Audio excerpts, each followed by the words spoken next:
Wow. Well, Max, as you know, for every death, there are family and friends in mourning. Fox 13's Spencer Joseph has that part of the story. The state of Utah has lost a lot to the COVID-19 pandemic. And now we sadly have over 1,000 deaths in Utah related to COVID-19. 1,000 names, 1,000 stories, 1,000 lives lost to coronavirus.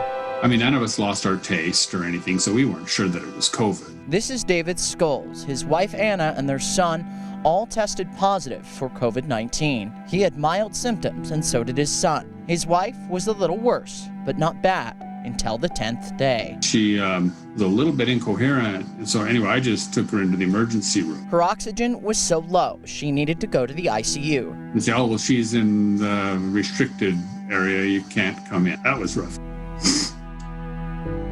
I didn't give her a proper hug or kiss, nothing. After weeks of getting worse, doctors were giving up, but David was determined not to give up. I suggested we put my wife into ketosis after they had given up, and it improved her oxygen dramatically. Unfortunately, it wasn't enough. They couldn't maintain her blood pressure, crashed, and she ended up dying in my arms. Anna passed away on November 29th. She was 48 years old. She came from a family of 13 kids. And she was the sister that essentially took care and raised everybody else's kids.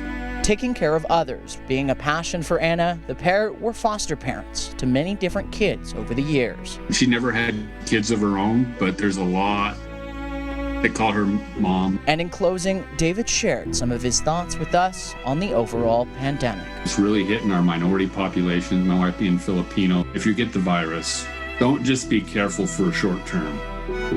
Those severe symptoms really didn't hit her until day 10, and when they hit, it happened within hours.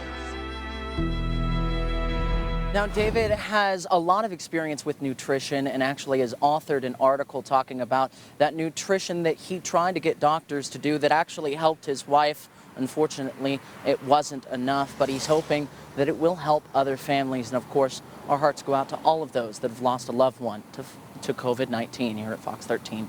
Spencer Joseph, Fox 13 News, Utah.